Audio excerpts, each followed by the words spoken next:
Well, I hope you're sufficiently spooked out. Hello, everyone. I'm John Coleman from ApocatastasisInstitute, an institute for the humanities and alternative college and high school here on New Milford, Connecticut, USA. The purpose of this broadcast is to recite Robbie Burns's poem Halloween. Burns is the national poet of Scotland, and believe it or not, Halloween is effectively the Anglo-Saxon version of Carnival. In one sense, the Halloween commemoration, hardly a holiday in the proper sense, but commemoration, fun time. In one sense, yes, it is a post-World War II creation. Nothing wrong with that. Much like, believe it or not, Dia de los Muertos in Mexico. In one regard, yes, Halloween is modern, but in a other sense, and in a more cultural sense, Halloween actually does go back to the Celts and indeed the Anglo-Saxons of a certain time period. So there is a cultural apostolic succession there. Anyway, before we get into Burns's modernized poem, we have just one notice concerning our School of Arts. So here at ApocatastasisInstitute, we have many literature courses available in addition to our project, our 3-year study of human life on this planet in an integrated fashion from the caveman until today, looking at history, literature, philosophy, art, and so forth in a unified whole. So there's all sorts of things, and you can check it out at our School of Arts page as well as our project page. Now, to our main course, we have Robbie Burns's Halloween, and this is a modernized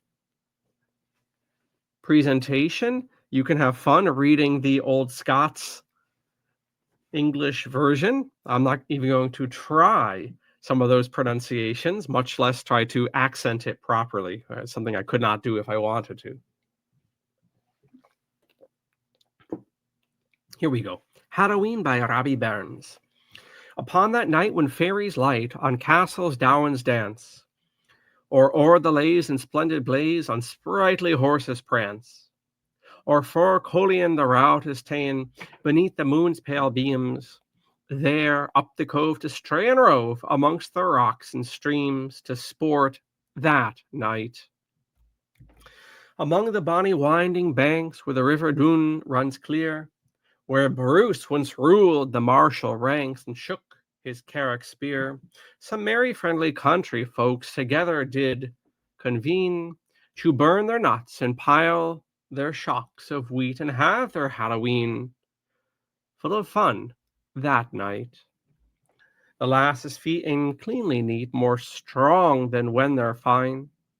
Their faces happy, full, sweetly shone, hearts faithful, warm, and kind. The lads stay true with lovely knots well knotted on their garters. Some surprisingly shy and some with chatter cause the girls' hearts to get startin' whiles fast at night.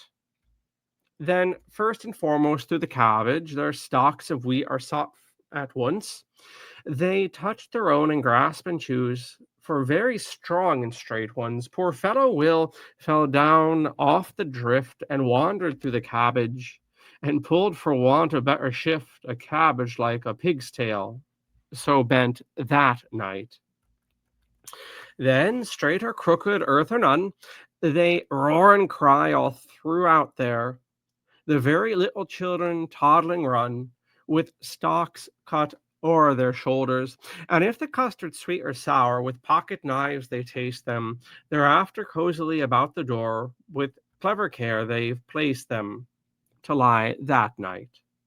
The girls steal away from amongst them all to pull their stalks of corn, but Rob slips out and plays about behind the very large thorn. He grabbed onto Nellie hard and fast, loud scream at all the other girls. But the grain at the top of her stalk was lost when cuddling in the haystacks him that night with. The old guildwife's well hoarded nuts are round and round divided, and many lads and lasses' fates, and there that night decided. Some kindled cosily side by side and burn together trimmily. Some start away with saucy pride and jump out o'er the chimney full high that night. Jean slips in between with careful eye. What it was she wouldn't tell, but this Jock, and this is me, she says to herself, he drunk o'er her and she o'er him, as they would never more part. Till puff, he started up the hide and seek, and Jean had a sore heart. See it that night. Poor Willie, with his little cabbage, was stuck with a prudish Molly, and Molly, no doubt, thought it rude to be thought a match for Willie. Moll's nut leaped out with a prideful fling, and her own fitted impertinent, while Willie laughed and swore be jing 'twas just the way he wanted to be that night. Nell had the haystacks in her mind. She put herself and Robin in loving bliss. They sweetly join, till white in ashes they're sobbing.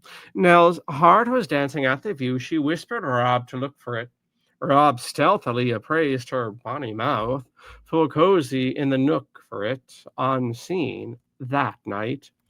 But Marin sat behind their backs, her thoughts on Andrew Bell. She leaves them chattering at their tails and slips out by herself. She through the yard her nearest takes, into the fire goes then, and in the dark grabbed for the box, and in the blue spell throws then, right afraid that night. And yes, she won it, and yes, she swore it. It was what she made no joking. Till something held within the pot, good Lord! But she was quaking. But whether it was the divil himself, or whether it was a shadow, or whether it was Andrew Bell, she did not wait or talkin' to ask that night. Small Jinny to her granny says, will you go with me, granny? I'll eat the apple at the glass, and I'll get the free of Uncle Johnny. She puffed her pipe with such a column of smoke. In anger she was so vaporing. She noticed it not on cinder burned her fine new worsted apron out through that night.